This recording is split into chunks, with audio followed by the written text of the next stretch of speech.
Mesdames et messieurs, bonjour. Bienvenue dans cette conférence à deux voix sur le genre et la ville. Au nom du Conseil scientifique, ma parole sera très brève, car vous êtes venus écouter Madame Perrault et Madame Red. Au nom du Conseil scientifique, dont je fais partie, je suis Isabelle Landona.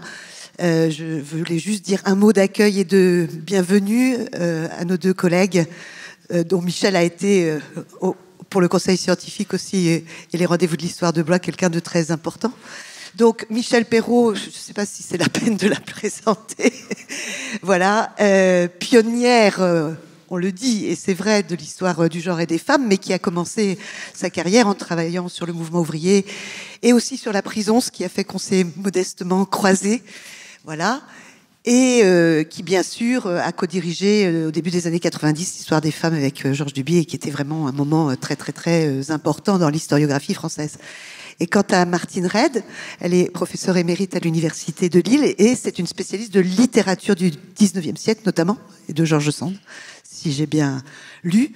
Et l'objectif de cette conférence, c'est de finalement confronter des approches du genre et de la ville, chacune avec vos expériences, hein, l'une historienne et l'autre spécialiste de la littérature, et de peut-être mieux comprendre ce que fait le genre à la ville et la ville au genre. Et je m'arrêterai là et je vous souhaite une bonne conférence. Merci encore.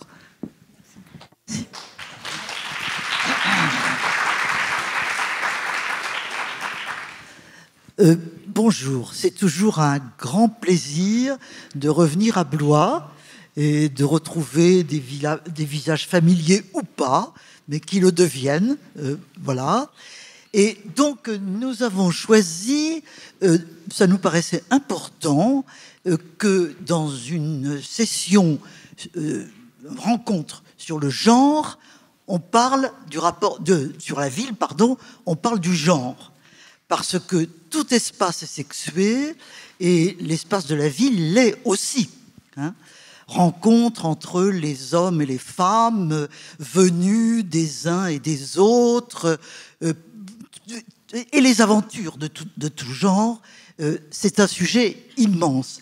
Et il y a des approches évidemment diverses, et nous avons choisi justement de croiser littérature et histoire, brièvement, car nous avons évidemment peu de temps. Martine Red, qui est vraiment, que je remercie beaucoup d'être là, depuis longtemps vagabonde ou arpente ces chemins. Elle a écrit la principale biographie sur George Sand, hein, une biographie, auparavant d'ailleurs un livre signé Sand sur le problème du nom chez Sand, et puis Colette, Madame de Genlis, et dernièrement, je ne peux pas citer toute la biographie de Martine Red parce qu'il y a trop de choses, il y a Delphine de Girardin et La canne de Monsieur de Balzac, publiée par Delphine de Girardin et republiée par Martine. Et puis surtout peut-être un ouvrage collectif pour lequel j'ai pour ma part une grande admiration, vraiment, Femmes et littérature, hein, en France, oui, c'est en France quand même, du Moyen-Âge à nos jours, en 2 volumes, avec beaucoup de collaborateurs et collaboratrices, et qui est véritablement un extraordinaire panorama des femmes et de la littérature, justement, hein, et c'est un sujet essentiel. Depuis longtemps, nous nous connaissons toutes les deux depuis longtemps, nous avions envie de travailler ensemble, et il me semble qu'à Blois, il devrait y avoir un axe littéraire. Et c'est ce que nous voudrions toutes les deux. Et notre dialogue se voudrait un appel, si l'on peut dire, pour que cet axe littérature et histoire, histoire et littérature, se retrouve souvent. Voilà par conséquent sur ce que je voulais vous dire.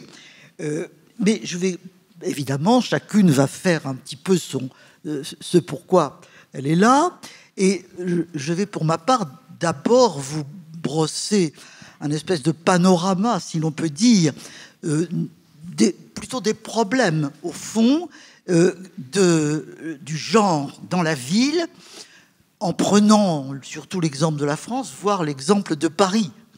Autrement dit, on restreint toujours un petit peu son champ d'approche dès qu'on veut traiter quelque chose. Première remarque, d'abord, il faut rappeler plusieurs choses. Il y a, au XIXe siècle, dont nous parlons surtout, une forte distinction du public et du privé. Il faut se souvenir de ça.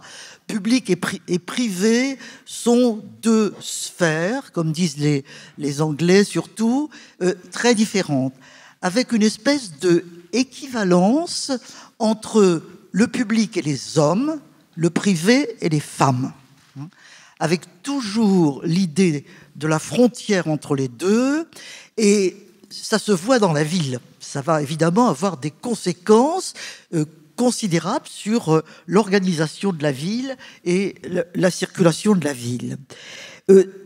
D'autre part, il y a au XIXe siècle une grande peur de la foule.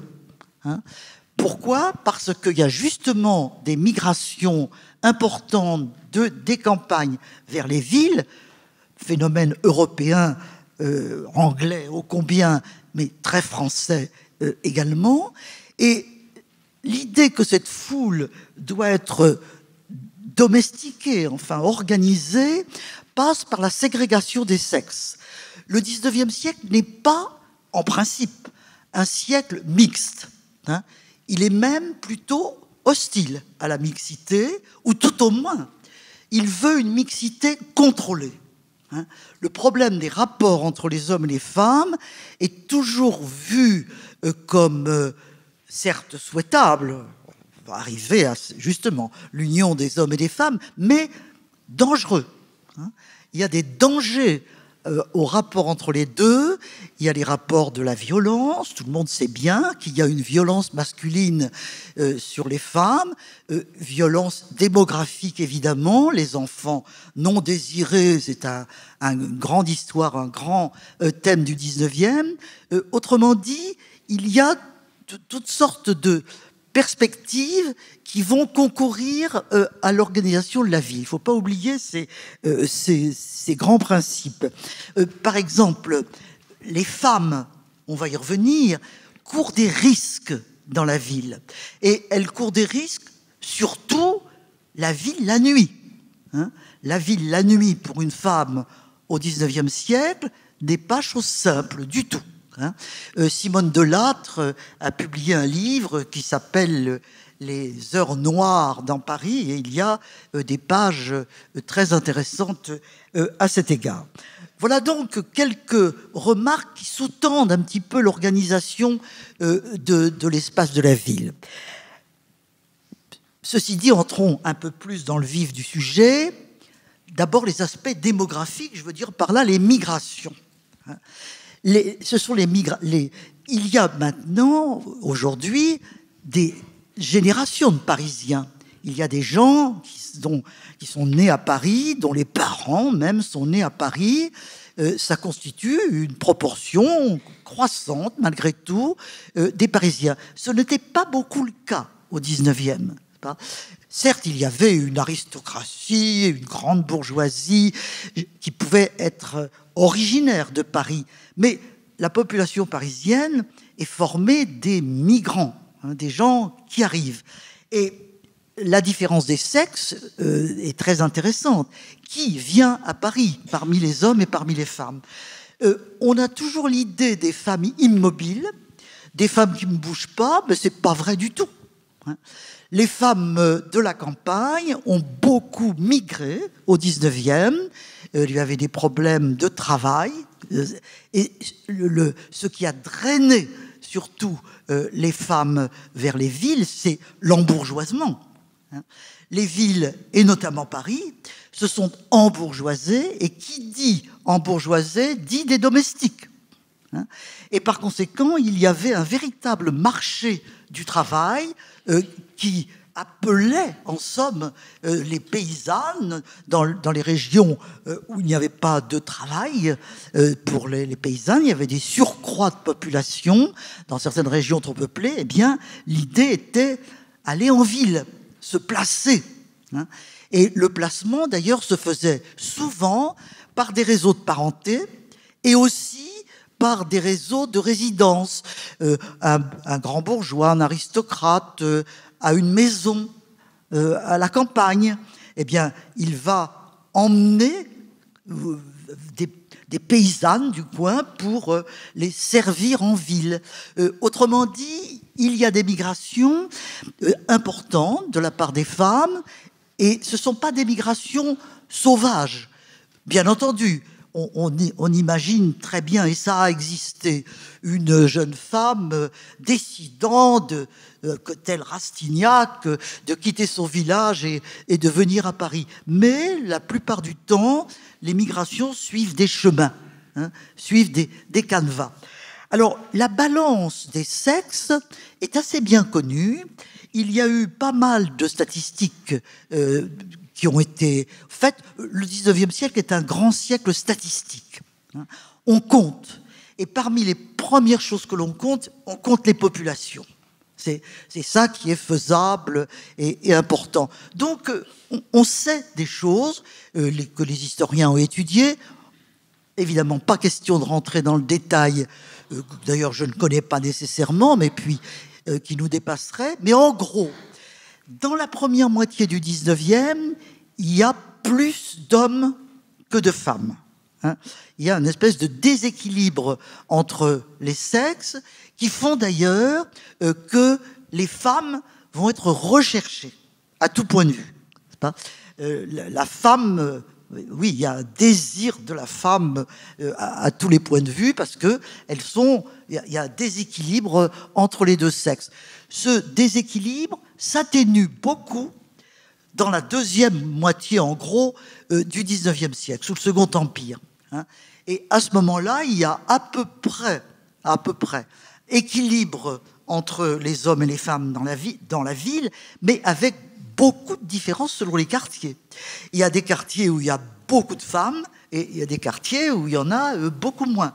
Ça dépend de la structure sociale. Et parmi ces femmes, ce qui est intéressant aussi, par exemple, au recensement de 1860, eh bien, on s'aperçoit qu'il y a 46% de femmes seules. Hein. 46% de femmes seules qui sont des veuves, hein, 34%, et des célibataires, 18%. Donc, le problème de la femme seule dans Paris, dans cette seconde moitié du 19e siècle, est tout à fait important. Donc, ce qu'il faut retenir de cela, peut-être, c'est la mobilité des femmes, beaucoup plus mobile qu'on ne le croit. Hein, beaucoup plus. Et aussi cette dissymétrie entre les sexes qui va évidemment poser des problèmes du point de vue de l'organisation de la ville. Alors, il y a aussi beaucoup de différences selon les régions. Hein. Toutes les régions ne montent pas à Paris, comme on disait à l'époque. La périphérie de Paris, par exemple les Pays de Loire, hein, des Pays de Loire, on migrait, non pas que les ressources dans les Pays de Loire étaient pauvres, c'était des régions relativement riches, mais il y avait aussi pas mal d'enfants. Par contre, et puis, le rapport était aisé. Hein. Les chemins de fer se sont développés à partir des années 1840, ça comptait beaucoup. Et par ici, on allait facilement à Paris. Mais deuxième type, alors là c'est la proximité, de région plus lointaine et qui vient vraiment pour des raisons de surcroît démographique et de travail, la Bretagne. Hein. Et il y a eu surtout dans la deuxième moitié du 19e de fortes migrations de femmes bretonnes, hein, vers Paris, et évidemment le personnage type, et comme il y aurait à dire à ce sujet, c'est Bécassine. Hein. Bécassine, domestique chez Madame de Grantaire, hein, dans la bande dessinée. Bécassine qui n'a pas de bouche, parce qu'une domestique et une femme ne doivent pas parler, mais Bécassine qui est très maligne en réalité. Hein. Mais le personnage de Bécassine est tout à fait intéressant. Et c'est les publications des éditions Langros, hein, dans la Semaine de Suzette, qui était un hebdomadaire ou mensuel, je ne sais plus, pour les jeunes filles de la bonne société. Beaucoup à dire, évidemment, à ce sujet. Alors, ce qu'il faut noter, au passage, c'est que il y a très peu de lieux d'accueil pour les migrants et les migrantes. Hein. Il y en a vraiment très peu. Si bien que les jeunes femmes, les jeunes filles, les jeunes femmes qui arrivaient à Paris couraient des risques qu'un certain nombre de philanthropes ou d'œuvres sociales en étaient conscients. Par exemple, il y avait une œuvre qui s'appelait l'œuvre des gares. Hein. L'œuvre des gares, c'était généralement des femmes, hein, souvent beaucoup de protestantes d'ailleurs dans cette œuvre des gares, qui allaient dans les gares pour accueillir les jeunes filles seules, qui arriveraient comme ça, en ayant l'air de rien trouver. Et on se méfiait beaucoup parce qu'il y avait des hommes hein, qui attendaient là, dedans, peut-être aussi pour les bordels dont nous allons dire un moment. C'était un véritable danger. Par conséquent, l'œuvre des gares essayait d'accueillir les jeunes filles. Mais peut-être Martine nous en dira un mot. Une femme comme Flora Tristan, qui est une femme extraordinaire. On n'a pas le temps d'en parler. Et parmi toutes les choses de Flora Tristan, elle était très féministe, sans le mot, bien entendu. Et elle a publié, dans les années 1835 par là, un petit opuscule, Nécessité de faire accueil aux femmes étrangères. Et elle donne un plan un lieu d'accueil avec une bibliothèque, avec différentes organisations. Ça fait penser à beaucoup de choses qui se feront plus tard. Mais il est intéressant de voir qu'une femme engagée comme Flora Tristan se préoccupe des migrantes et se pose la question. Alors, autre aspect très lié, d'ailleurs, au problème démographique, la question du travail. Le travail et l'emploi. Les femmes qui viennent en ville, en migrantes, elles cherchent du travail. Hein. On l'a dit déjà, le grand secteur, c'est la domesticité. Qui dit embourgeoisement, dit domestique. Les domestiques, les bourgeois, voudraient d'ailleurs faire comme l'aristocratie. Dans l'aristocratie, on a plusieurs domestiques, évidemment, et on a des hommes et des femmes. Les hommes sont cochers, palefreniers, etc. Bon, les femmes sont cuisinières, femmes de chambre, voilà. Les bourgeois voudraient bien faire la même chose, mais ils n'ont pas assez d'argent. Le résultat, c'est que leur domesticité se restreint et que ça devient, vers la fin du 19e, surtout avec, en même temps, une moyenne, voire une petite bourgeoisie qui veut aussi avoir une domestique, bon, mais ne peut pas en avoir beaucoup, c'est la bonne à tout faire. Voilà. Le prototype de la domestique à la fin du 19e, c'est la bonne à tout faire. La pauvre, il faut qu'elle fasse décidément un peu tout. La condition de la bonne à tout faire est une condition difficile, dure. Hein. D'abord, les heures, les jours, il n'y a pas de dimanche. Il n'y a aucune loi à cette époque-là qui exige un repos hebdomadaire. Les heures, on n'en parle pas. S'il y a des dîners, naturellement, ça se prolonge. Donc, il y a cela. Il y a le fait aussi que le logement pour les domestiques, à Paris tout au moins, mais dans beaucoup d'autres villes, c'est au dernier étage, dans ce qu'on appelle les chambres de bonne, hein, qui sont maintenant plutôt des chambres d'étudiants.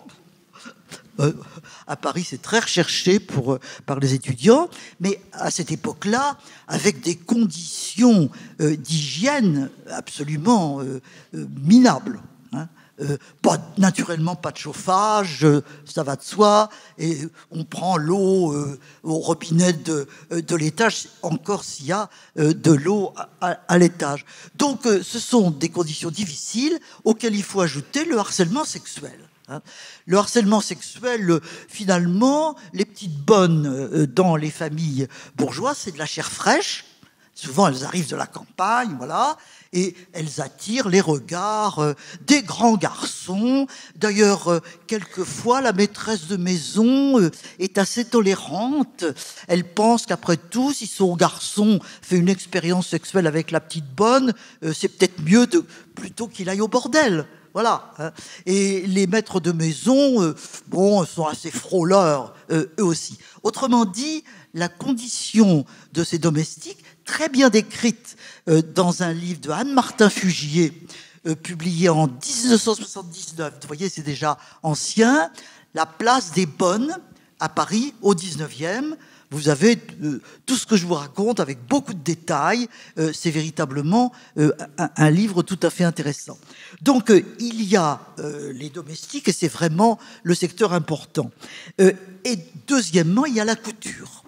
Paris est une grande ville de couture, ô combien, et cette couture se fait de deux manières. Dans des ateliers, il y a pas mal de petits ateliers de couture encore un petit peu partout, hein, notamment dans le Sentier. Et ça a persisté très longtemps. Dans mon enfance avant-guerre, juste avant la guerre, j'habitais par là. Et il y avait encore plein de petits ateliers qui ont été occupés en 1936. Il y avait des jeunes filles qui, alors là, tout à fait indépendantes. Et voilà. Donc, la couture dans les ateliers. Et la couture à domicile.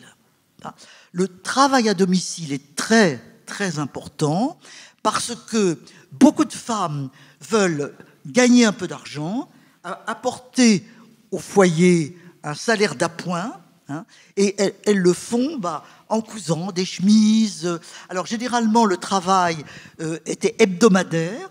Elles emportaient chez elles de quoi travailler pendant une semaine, et puis ensuite, elles allaient rapporter les chemises cousues et tout ça dans des ateliers de couture où il y avait généralement des finitions. Donc, il y a un véritable réseau d'organisation du travail de la confection. C'est lié au développement de la confection. La confection se développe beaucoup au 19e et par conséquent, tous ces ateliers de couture et le travail à domicile, c'est très important. C'était pas cher payé. C'était un peu mieux dans les ateliers de couture, mais à domicile, ça ne fait que baisser parce qu'il y a une concurrence. Les femmes sont demandeuses. Si elles sont demandeuses, allez, on va leur coller des tas de chemises et puis la pièce, c'était payé à la pièce. Alors, le nombre de pièces augmente tout le temps et évidemment bien moins payées. Et elles étaient mal nourries. On disait d'ailleurs la côtelette de la couturière. La côtelette de la couturière, c'était un morceau de fromage de brie, hein, avec un café. Et c'était le repas courant de la couturière à domicile. Alors, bien entendu, il se développe d'autres emplois, notamment dans le tertiaire. On commence à voir apparaître les employés. Et il y a des employés de commerce, dans les petits commerces. Il y a les employés de grands magasins. Le grand magasin, création du Second Empire, étant un lieu très important pour les femmes, absolument. Au début, il n'y a que de la main-d'œuvre masculine dans les grands magasins, il n'y a que des hommes. Et puis progressivement, les hommes vont rester chefs de rayon. Alors là, pendant très très très longtemps, pratiquement jusqu'à la Deuxième Guerre mondiale, c'est vraiment eux qui commandent les différents rayons. Mais ce sont des femmes qui sont sous leurs ordres et qui sont employées dans les grands magasins. Et c'était assez recherché parce qu'il y avait une certaine élégance, une bonne odeur, mais évidemment, si c'est recherché, ça va être très mal payé. Et il y avait une discipline qui était très importante. Bon, et puis alors, ce qui se développe aussi, c'est les postes. Et alors, pour des grands magasins, on dit demoiselles de grands magasins, parce qu'elles étaient en effet très jeunes. Et pour les postes, on fait davantage carrière. Donc, on dit les dames des postes. Hein, les dames des postes. Et c'était quelque chose de, en effet, tout à fait recherché.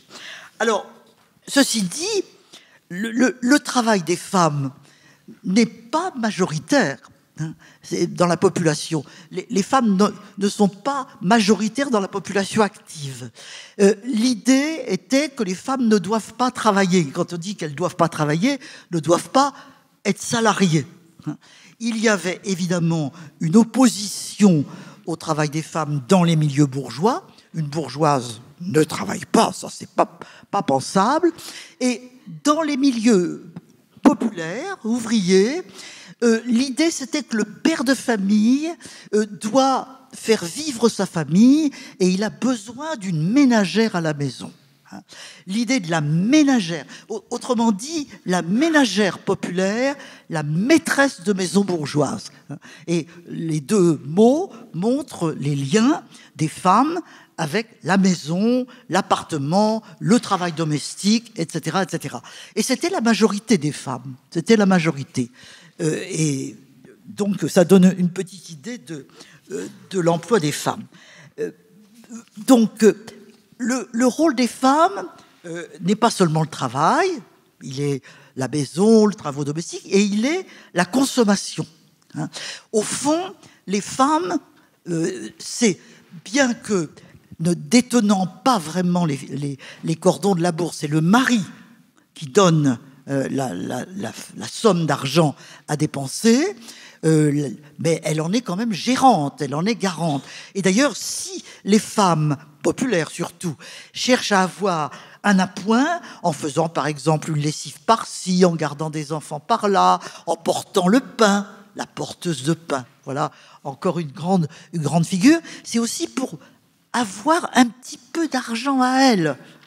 Ne pas dépendre entièrement de l'argent du mari, d'autant plus que le mari il boit pas mal, l'alcoolisme se développe pas mal au 19e, il y avait même des accords entre hommes et femmes, tu me rapportes la paye, autrement moi je peux pas faire vivre la maison, et le mari disant oui mais il faut quand même que je boive avec les camarades, oui mais une petite part seulement, autrement dit autour de tout ça il y avait des négociations. C'est dire le rôle des femmes dans la consommation. Même si elles ne disposent pas de sommes d'argent importantes, elles les gèrent, elles vont au marché, elles vont dans les boutiques, elles vont dans les grands magasins. Alors là, les grands magasins, ce sont les temples de la consommation, magnifiquement décrits, littérature, par Zola dans Au bonheur des dames, et de manière absolument lyrique, sensuelle, passionnante. C'est en même temps un véritable reportage sur la manière dont les femmes abordaient les grands magasins. Et les grands magasins, au fond, figurent la société de consommation en germe et en train de s'édifier. Les publicités, les beaux objets que l'on montre, les acheteuses que l'on pousse à acheter, tous ces objets plus ou moins bien présentés à l'époque, mais quand même avec un soin croissant, c'est fait pour développer la consommation. Et on voit que ça suscite une envie très grande. Par exemple, les femmes ne sont pas très délinquantes, ce sont beaucoup plus les hommes qui sont délinquants au 19e. Mais la principale forme de délinquance féminine, c'est le vol de grands magasins. Il y a même des thèses de médecine qui ont été faites sur le vol de grands magasins, parce que le vol de grands magasins est une forme de l'hystérie féminine. L'hystérie féminine, le grand désir d'avoir cet objet qui fait qu'on va le voler. Et voilà, il y a beaucoup de choses qui ont été écrites à cet égard. Alors, vous voyez, cette ville du 19e, elle fourmille. elle fourmille. C'est une ville où les hommes, les femmes vont, circulent, avec toujours cette idée qu'il faut bien séparer les hommes et les femmes, qu'il faut faire attention à ça, il faut surtout... Alors, il y a des lieux qui sont interdits aux femmes. La bourse, par exemple. Hein. Les femmes n'ont pas le droit d'aller à la bourse. Et il y a un texte de Jules Vallès sur les femmes à la bourse. Jules Vallès est un homme de gauche, hein, tout à fait. Mais il déteste les femmes à la bourse. Elles sont laides à faire peur, dit-il. Parce qu'il y a quand même des femmes qui vont à la bourse, qui voudraient bien, elles aussi, placer quelque chose, faire quelque chose, mais elles sont obligées de s'agripper aux grilles parce qu'elles n'ont pas droit d'entrer. Alors ça, c'est vraiment un lieu absolument interdit. Un deuxième lieu qui n'est pas interdit, mais qui l'est pratiquement, c'est le café. Hein. Le café, le bistrot, tout ça, ce sont des lieux d'hommes. Hein. Jacqueline Lalouette a fait une thèse là-dessus, sur l'évolution des cafés. Elle a choisi la Bretagne et le Nord. Et elle montre comment, tout au cours du 19e, les femmes se retirent des cafés. Hein, se retirent des cafés parce qu'on ne veut pas d'elles. Hein. Si une femme entre dans un café, il faut qu'elle soit accompagnée. Hein. Si elle entre seule, attention, elle est peut-être une femme de mauvaise vie. Hein. Donc, il faut faire, en effet, tout à fait attention au café. Donc, on voit comment, ce sont évidemment des exemples. Et si vous réfléchissez que, surtout à partir de 1900, et ça sera plutôt le XXe siècle, un lieu très important, les terrains de sport, hein, qui vont se développer dans les villes et en bordure des villes. Ce sont des terrains masculins aussi. Hein. Autrement dit, l'espace public, le café bi-public, mi-privé bien entendu, ce sont des espaces d'hommes. Et pour les femmes, il n'y a pas beaucoup de lieux propres. Il y a le salon de thé, naturellement, hein, mais le salon de thé, c'est pour les bourgeoises. Les femmes du peuple ne vont pas au salon de thé. Comme lieu féminin, il y en a quand même le lavoir. Voilà. Le lavoir, c'est très important parce que ça fait partie des rôles des femmes. Elles vont laver leur linge, mais pour elles, c'est aussi un lieu de sociabilité. Là, elles rencontrent d'autres femmes, elles peuvent parler avec elles échanger avec elles leurs problèmes. Il y a d'ailleurs des romans qui ont été écrits là-dessus, un roman feuilleton de Cardoz qui s'appelle L'enfant du lavoir. L'enfant du lavoir. C'est l'histoire d'un enfant naturel. Il y avait beaucoup d'enfants naturels, évidemment, au 19e, séduites et abandonnés. Hein, c'est un peu ça. Et le lavoir décide d'adopter cet enfant. Alors, c'est toute l'histoire des solidarités entre femmes. Le lavoir, les femmes échangeaient beaucoup leurs problèmes. Et quand elles avaient justement, elles étaient enceintes sans le vouloir, eh ben, où est-ce que je pourrais bien aller, hein, pour me le faire passer? Car si l'avortement est absolument interdit, et il le sera même encore plus rigoureusement au XXe siècle, il est pratiqué, évidemment, beaucoup. Par conséquent, voilà quelques exemples. Bien entendu, il y a des lieux de rencontres organisés entre les sexes. Le bal. Paris est une ville qui danse. Hein. On danse beaucoup à Paris au 19e. Il y a beaucoup de bals un petit peu partout. Pourquoi ? Parce que les hommes, les migrants, ils ont envie de rencontrer des femmes. Hein, et ils n'ont pas tous envie d'aller au bordel.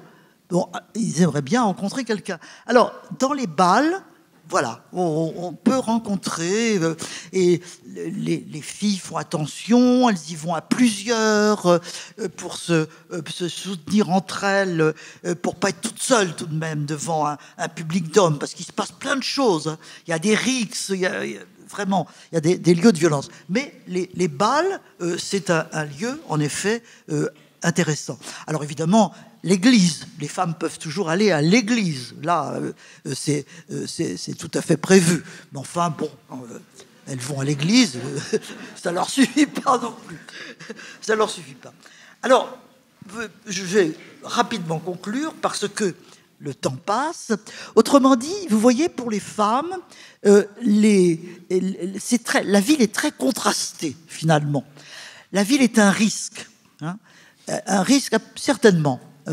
La séduction, le fait d'être enceinte, le fait d'avoir des enfants naturels, il y en a plein, il y en a beaucoup. Qu'elles gardent, qu'elles abandonnent aussi. Hein. Ça, c'est tout le problème de ces villes d'autrefois, 19, 20e. Au 20e, ça sera un petit peu différent, mais quand même, sans contraception, évidemment, et où par conséquent, les femmes se retrouvent avec les enfants. Voilà, c'est à peu près ça. Donc, il y a des risques, c'est la violence, c'est le problème des difficultés, mais tout est toujours balancé. La ville est aussi une chance, aussi. Parce que pour beaucoup de femmes qui étaient enfermées dans des structures patriarcales, dans les villages, beaucoup, c'est quand même dans les campagnes que les structures patriarcales ont le plus résisté, eh bien, il y avait une espèce de liberté, malgré tout. Liberté qu'on paye cher, peut-être, toujours, mais une liberté quand même. Et il y avait, par exemple, même parmi les domestiques étaient très mal payés, je vous l'ai dit, mais certaines d'entre elles se serraient tellement la ceinture qu'elles arrivaient à faire des économies. Et on constate que dans les livrets de caisse d'épargne, ça a été bien étudié ça aussi, il y a pas mal de domestiques féminines. Le résultat, c'est que les filles qui avaient été placées étaient parfois de bons partis. Hein. Elles étaient de bons partis pour un ouvrier qui cherche à avoir un ménage. C'était quelque chose d'effet intéressant. Donc, la ville, c'est une ouverture, c'est un risque. Je n'ai pas développé, ça m'aurait demandé beaucoup plus de temps, toute la question de la prostitution. J'en ai pas dit un mot, mais c'était évidemment quelque chose, un risque considérable. La prostitution en France est parfaitement autorisée. Elle est autorisée parce que les besoins des hommes sont, comme on disait à l'époque, considérés comme irrépressibles. Hein, et que avec tous ces migrants, il faut bien prévoir quelque chose. Donc la maison close, le bordel, ça fait partie du maillage de la ville. Hein, et c'est un univers extrêmement organisé, hiérarchisé, contrôlé. Et il y avait deux catégories de femmes. Il y avait celles qui avaient des cartes. Hein, on pouvait s'inscrire, se déclarer, avoir une carte, et on était prostituée officielle, en quelque sorte. Et puis il y avait les clandestines, celles qui essayaient de se glisser dans les mailles du filet en se disant pour un soir, pour un petit peu de temps, etc. Mais la police poursuivait dans la ville les clandestines. Pourquoi ? Parce qu'il y a la hantise de la syphilis. La syphilis est un des grands fléaux du 19e et on pensait que par la prostitution, ça allait se développer beaucoup. Donc, la prostitution est un marché, c'est un secteur organisé. On cherche de la chair fraîche, des petites domestiques. Donc, il y a des risques. Voilà, il y a des risques. Mais aussi... Alors, pas par la prostitution, mais par le travail, l'économie, la rencontre. Il y a aussi des possibilités. Autrement dit, il y a un air des villes pour les garçons, pour les hommes, mais aussi pour les femmes. Et il faut le considérer dans toute sa complexité. Merci.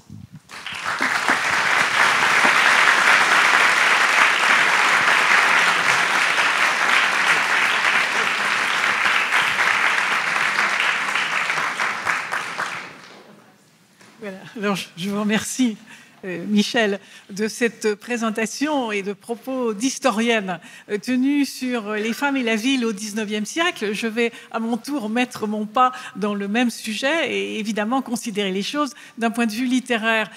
À l'occasion de notre dialogue, j'ai relu Les femmes et les silences de l'histoire, bien entendu. J'ai aussi consulté l'album illustré publié par Textuel et qui était intitulé « La place des femmes, une difficile conquête de l'espace public ». Alors le titre résume évidemment parfaitement le propos d'aujourd'hui et d'ailleurs ce volume porte sur plusieurs siècles. Vous insistez notamment, et j'en ai trouvé évidemment l'écho dans votre propos, sur deux points. D'abord, le principe de la géographie fluctuante des lieux, puisque effectivement, dans la ville, les femmes vont être souhaitées ici, acceptées là, tolérées éventuellement ailleurs, ou regardées avec la plus grande méfiance, voire interdites, vous l'avez dit, notamment pour la bourse. Alors, vous êtes attentive aussi à ce que vous appelez la ségrégation croissante et la ritualisation sexuelle de l'espace public. Je pense que c'est effectivement ce qui s'entend absolument partout. Alors, nous le savons grâce à vous et avec vous, la ville constitue un des miroirs des normes de genre. Elle en offre la mesure au niveau individuel comme au niveau collectif. Elle informe donc idéalement la réflexion sur les normes sociales et de genre, elle qui relève d'histoires et de politiques successives, qui d'ailleurs varient selon les pays. Et je pense que quand on regarde le programme des rencontres de cette année, on est tout à fait convaincu que nécessairement on va repasser par des thématiques communes. Alors, ce qui me frappe d'emblée quand on évoque la ville, c'est au fond qu'il me semble, vient à l'esprit une première opposition qui est une partition de type spatial, le centre et la périphérie. Et à son tour, cette première opposition à propos de la ville va en organiser d'autres. Ce qui est explicite, valorisé, lieu de pouvoir, lieu d'ordre, de loi, de maîtrise d'un côté, et le revers de cela, implicite, caché, dévalorisé, interdit, illégal, désordonné, etc. D'un côté, et pour reprendre justement des images fortes, la lumière et littéralement l'éclairage public, bien entendu, et de l'autre, l'ombre.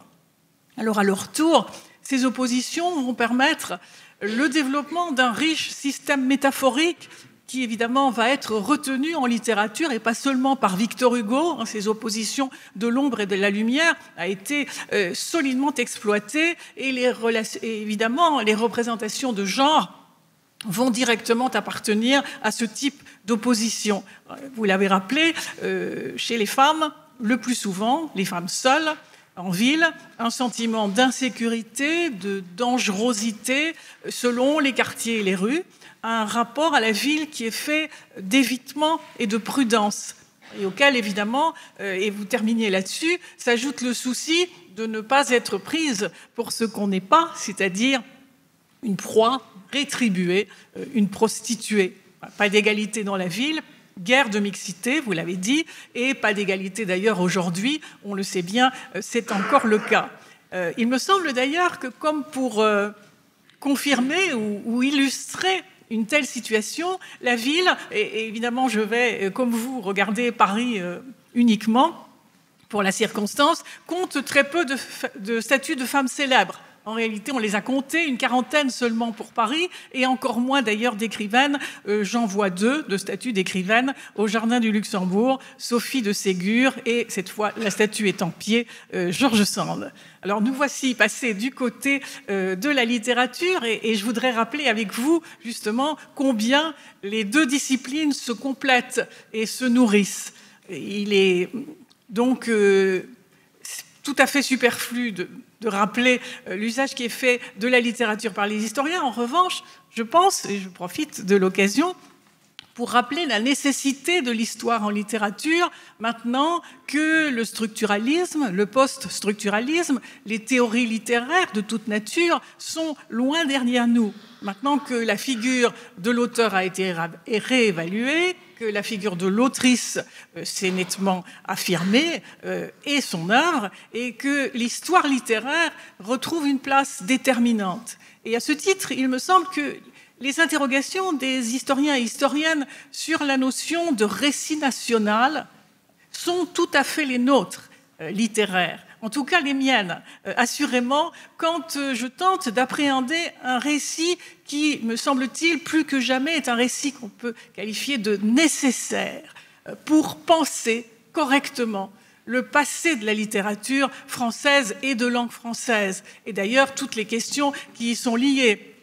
Comment se raconte-t-il? À quelle fin? Par qui? Pour qui? Quelle place accorde-t-il à la fameuse différence des sexes, au genre, à son travail, à ses essais? Depuis des siècles, littérature et histoire marchent main dans la main, marche qui a emprunté, on le sait bien, toutes sortes de chemins, et il me semble qu'il est tout à fait nécessaire de continuer à les penser et à les réinventer. Alors, que dit la littérature du XIXe siècle sur les questions que vous avez évoquées? Pour ma part, j'ai plutôt cherché à essayer de réfléchir sur la déambulation des femmes dans la ville, moins que le travail, assurément. Et donc, je suis partie plutôt de cette présence de la femme en mouvement dans la ville. Et j'ai tout de suite noté que la littérature crée une figure spécifique, celle du flâneur, qui marque durablement le rapport artiste à la ville de Paris, et qui se trouve directement associé à la modernité. Alors évidemment, quand on a ces deux références, d'un côté l'artiste et de l'autre côté la modernité, on comprend que les références sont de poids et évidemment nimbées d'un prestige certain. De manière intéressante, les dictionnaires consultés montrent que le féminin, flâneuse, comme substantif, n'est pas utilisé. Il n'y a pas d'attestation au XIXe siècle de cette forme, la forme existant évidemment sous forme d'adjectif. Alors souvenez-vous, le XVIIIe siècle célébrait le promeneur. Le promeneur, bien sûr, on songe tout de suite à Rousseau ou à Bernardin de Saint-Pierre, mais on se promène aussi en ville, ce qui a été bien documenté par les historiens et historiennes. En revanche, petit détail tout de même tout à fait significatif, le mot promeneuse n'est pas attesté avant 1808 et le mot désigne la personne chargée de promener quelqu'un, c'est-à-dire une femme promenant un enfant ou un vieillard. Donc, on dirait aujourd'hui dans une position de care, la voilà effectivement dévouée et se promenant. Et c'est une activité en soi, mais qui n'est pas faite pour soi. Alors à propos de flâneur, Balzac évidemment sert sans aucun doute de référence. C'est d'ailleurs l'un des premiers à ouvrir le feu sur cette question, notamment dans un roman qu'il a placé en ouverture de la Comédie humaine et qui est La maison du chat qui pelote. Alors il y détaille les activités du flâneur et il donne aussi toute une série de synonymes à cette activité. Il considère que le flâneur est nécessairement observateur, qu'il est aussi antiquaire, au sens que le mot a au début, c'est-à-dire intéressé par les choses anciennes, qu'il est même archéologue. Donc on comprend que le flâneur est un artiste qui saisit les traces du passé, qui sont visibles sur les monuments de la ville, qui saisit le présent sur les visages des passants et des passantes, sur leurs costumes, et que donc il est intéressé par les transformations de la ville.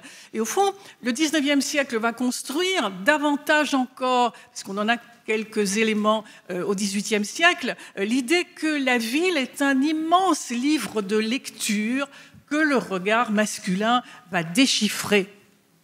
La position de cet œil-là, et on a bien sûr envie d'utiliser un terme de critique cinématographique, le male gaze, la position d'homme de cet homme-là, justement, est assurément post-révolutionnaire et démocratique, puisque l'artiste circule seul. Il ne circule pas en voiture, il circule à pied et il profite, bien entendu, des nouveaux aménagements urbains, dont l'extension des trottoirs notamment. C'est-à-dire qu'il s'approprie l'espace, qu'il le possède, et mieux encore, qu'il le thésaurise, puisque grâce à tout ce qu'il a vu, il pourra ensuite le transformer en œuvre, que ce soit un poème, un roman ou un tableau. Et la ville, plus que jamais, au XIXe siècle, est un spectacle permanent et changeant. C'est ainsi qu'elle est appréhendée en littérature. Les panoramas le rappellent, toutes sortes d'inventions visuelles exceptionnelles. Et de ce point de vue, évidemment, le roman qu'on a appelé réaliste, étiquette très problématique d'ailleurs, et qu'il faudrait genrer assurément, va fabriquer pièce à pièce un nouveau regard sur la ville qui est fait d'empathie et de rejet, mais chose peut-être la plus intéressante, dont les lecteurs et lectrices vont s'imprégner puis reproduire, puisque la littérature comme la peinture, et c'est Roland Barthes qui l'a rappelé, vont s'interposer en filtre entre le réel et qui le regarde. Et là, la littérature a en effet un rôle tout à fait déterminant. Alors, après Balzac vient Baudelaire, bien entendu. Le flâneur, c'est toujours l'artiste. C'est l'artiste en figure de domination et de maîtrise. La ville lui offre les clés de la modernité, ce que redira Benjamin dans plusieurs essais sur Paris, dont bien sûr le fameux Paris, capitale du XIXe siècle. Que font les écrivaines ? Alors, justement, l'interrogation va permettre directement de mesurer cette fameuse valence différentielle des sexes dont parle Françoise Héritier.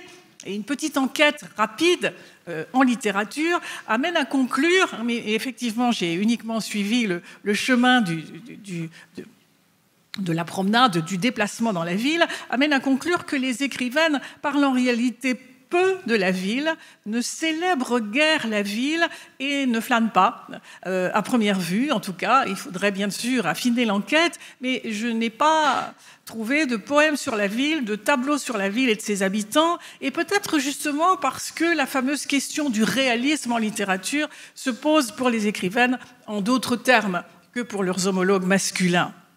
Inutile de conclure pour autant que les femmes, les écrivaines préfèrent dans leurs romans, leurs nouvelles ou leurs poèmes le privé, la maison, le village, la province.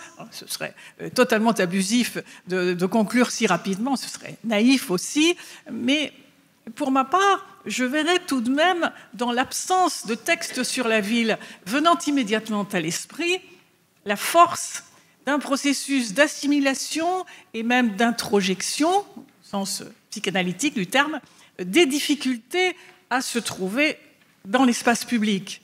Les écrivaines ne semblent pas se projeter en flâneuses, ne s'imaginent pas s'appropriant la ville seules, arpentant tout à leur aise justement les beaux quartiers ou les quartiers plus modestes et jusqu'aux barrières de Paris. Elles ne semblent pas non plus concevoir des héroïnes non accompagnées, comme on dit, des enfants mineurs, qui se comporteraient de cette manière, auquel, au fond, Paris appartiendrait. Cette idée que Paris m'appartient est une formule tout à fait intéressante, que les femmes ne semblent pas avoir jamais utilisée, pas plus d'ailleurs que, et vous y êtes revenu, la fameuse expression de Rastignac, « Paris à nous deux ». Pas de signe de ce genre. Alors, si les romans, et notamment les romans populaires, de la fin du XIXe siècle, ceux d'autrices qui sont totalement oubliés aujourd'hui, Mie Dagon, Daniel Le Sueur ou Madeleine Chaumont, font entendre quelque chose du rapport à la ville. En réalité, c'est certainement l'inverse de la posture du flâneur, parce que ces romans mentionnent la vitesse de la marche en ville, la nécessité de la mobilité. Il est recommandé de ne pas attendre quelque part, de ne pas faire le pied de grue. La langue le dit. L'impératif est celui de la prudence.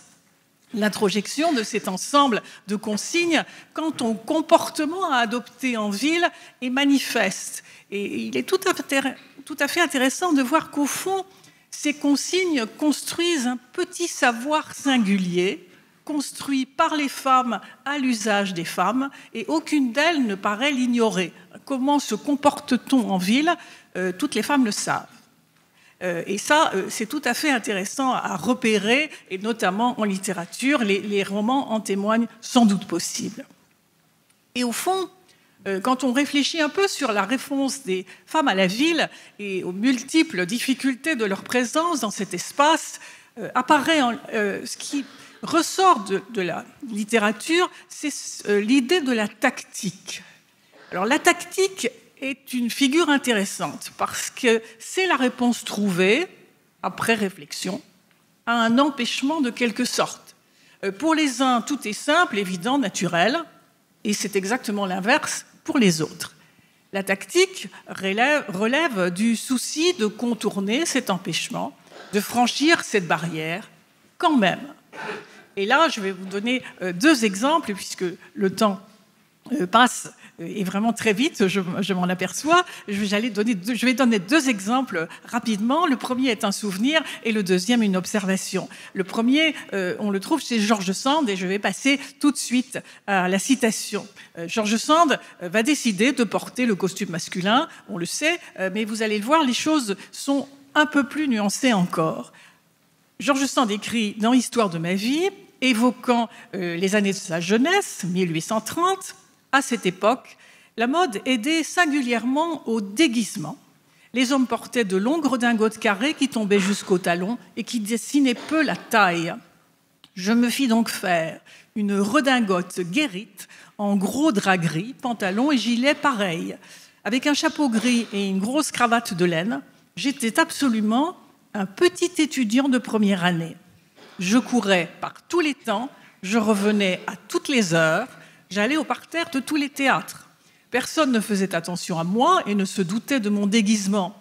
L'absence de coquetterie du costume et de la physionomie écartait tout soupçon. Il y a une manière de se glisser sans que personne ne détourne la tête et de parler sur un diapason bas et sourd qui ne résonne pas en flûte aux oreilles de qui peut vous entendre. De plus, c'est par le regard surtout que les femmes peuvent arriver à n'être pas facilement devinées. Alors on le comprend, ce n'est pas seulement une affaire de costume pour George Sand. Elle énonce en réalité ce qu'on peut appeler les éléments constitutifs d'une petite sémiotique de la discrétion, c'est-à-dire regard, son de la voix, genre, costume, gestuel. Et au fond, l'idée est bien de ne pas se faire remarquer. La femme seule en ville est donc invitée à une véritable transformation, si l'on en croit George Sand, des signes les plus apparents du sexe auquel elle appartient. Si elle veut idéalement disparaître, les gommer, alors évidemment, pour assurer sa tranquillité et sa liberté, dans cet étonnant théâtre du genre qu'est la ville, le mieux est de passer pour un homme. Et on observera d'ailleurs que George Sand ne conteste pas cette situation, simplement elle s'y plie, et elle s'y plie avec le plus grand soin. Le deuxième exemple, c'est un exemple tiré de Delphine de Girardin qui, à partir de 1836, est journaliste, l'une des premières, pas la première assurément, mais l'une des premières, pour le journal fondé par son mari cette année-là, La Presse. Alors elle ne va pas choisir de commenter la situation politique ou les faits divers, elle va choisir un motif d'observation qui est la vie parisienne. Et l'exercice, évidemment, paraît à première vue difficile. Est-ce qu'elle peut vraiment courir la ville? Pratiquement, elle dit plusieurs choses à cet égard. C'est que d'abord, pour regarder la ville, elle se met à la fenêtre. Et donc, justement, elle n'adopte pas la figure de la flâneuse. D'autre part, qu'elle dresse l'oreille et qu'elle capte tous les discours tenus par des hommes qui, eux, flânent et se déplacent en ville. Et enfin, qu'elle se promène assurément, mais, dit-elle, le plus généralement, bien entendu, accompagnée. Alors à ceci, elle va quand même, puisqu'elle fait du journalisme, adopter une tactique, justement. Ces articles, elle va les signer d'un pseudonyme masculin, Charles, vicomte de Launay. Ces articles sont en une de la presse, donc ils sont extrêmement visibles, et ils sont signés par elle. Le bruit se répand très vite, évidemment, que derrière Charles de Launay se cache Delphine de Girardin. Elle se déguise donc sur papier, évidemment, mais elle signale au passage qu'au fond, ce qui lui est refusé, c'est l'essentiel de sa profession, c'est-à-dire une vraie liberté de mouvement. C'est la condition de départ. Si elle veut être, comme l'appelle le 19e siècle, reporteresse, même pour la vie parisienne, évidemment, il faudrait qu'elle puisse aller partout, et évidemment, ce n'est pas possible.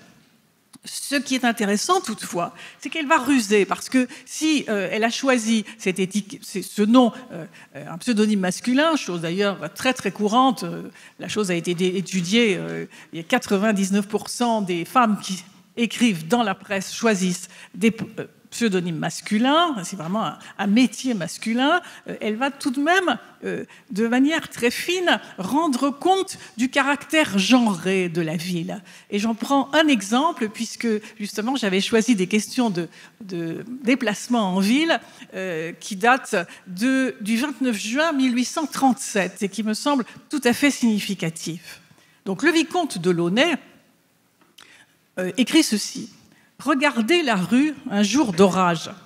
Les hommes passent en cabriolet, les femmes s'en vont à pied, dans l'eau et dans la boue. Sur 10 passants, il y a 8 femmes. Ce ne sont point des élégantes, non, sans doute. Ce sont de braves mères de famille laborieuses qui courent pour affaires, des ouvrières consciencieuses qui reportent leur ouvrage à l'heure dite, vous l'avez dit, des gardes malades qui rejoignent un lit de douleur, des jeunes filles artistes qui regagnent leur atelier. » Et elle ajoute ceci, qui montre qu'elle s'adresse bien à un public masculin. « Ceci est un motif infaillible. Vous ne risquerez jamais de vous tromper en vous intéressant à la femme que vous voyez courir dans la rue par une averse. Le motif qui la fait courir par ce temps-là mérite, je pense, votre admiration. » Et alors là, évidemment, le coin est enfoncé dans l'idée que les femmes, elles circulent quand même en ville, et si elles circulent en ville, c'est parce qu'elles ont quelque chose à faire, et on rejoint la problématique du travail. Alors on pourrait évoquer d'autres figures encore. Vous avez parlé de Flora Tristan qui effectivement considère qu'il est très difficile quand on est étrangère d'entrer dans un hôtel seule, quand on est voyageuse, d'entrer dans un restaurant, etc., et qui imagine donc ces fameux conseils aux femmes étrangères. Flora Tristan publie aussi un ouvrage qui s'appelle « Les promenades dans Londres » en 1840, mais « Les promenades dans Londres », le titre est trompeur, puisqu'il s'agit en réalité de visites que Flora Tristan a faite avec les représentants politiques du Parti socialiste anglais et quelques célèbres féministes anglaises, elles aussi, dans des lieux où, évidemment, toute seule, il ne serait pas seulement imaginable qu'elle pénètre, la prison, l'hôpital, le quartier juif, le quartier irlandais, etc., etc. Et les promenades dans Londres n'est pas du tout ce qu'on pourrait imaginer. Ce n'est pas un livre joyeux, c'est un livre glaçant qui dresse un réquisitoire cinglant contre le capitalisme tel que Londres, évidemment, l'illustre exemplairement. Londres, qui est alors la grande ville européenne. Alors, je termine sur une citation, une de vos citations, une des phrases que vous avez écrites. L'histoire des femmes s'écrit d'abord sur le mode de l'exception, celle des pionnières qui brisent le silence. Et il me semble que l'histoire des écrivaines s'écrit de la même manière, par des prises de conscience ponctuelles, parfois, justement, la reprise de certains sujets en mise en scène d'un point de vue romanesque ou poétique ou dramaturgique. Je pense que, justement, le fait que si volontiers on hésite et on se dise « mais où sont les œuvres de femmes ?» doit être une invite à continuer à lire. Il est très extraordinaire de constater à quel point les œuvres de femmes ne font pas partie de notre savoir collectif. Nous ne les connaissons pas, ou vraiment nous les connaissons fort peu. Quand nous pensons à un thème, nous ne trouvons pas immédiatement le bon exemple, parce que justement, il faut continuer et encore à lire les œuvres de femmes. Voilà.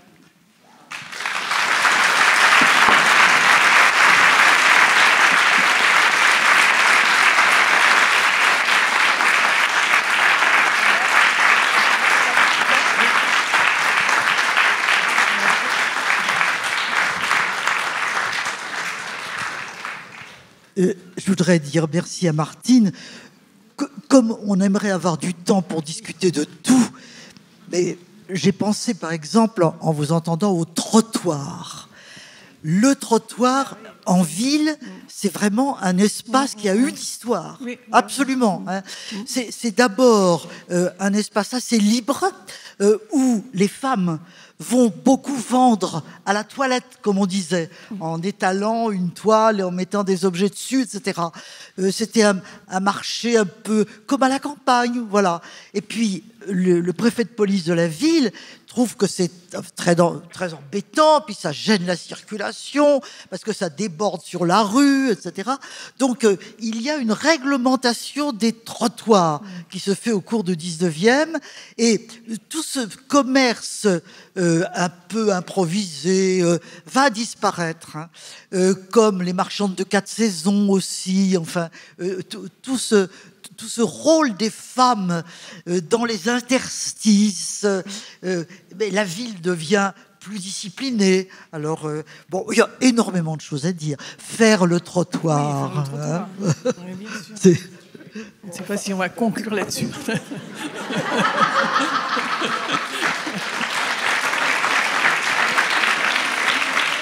Merci à vous.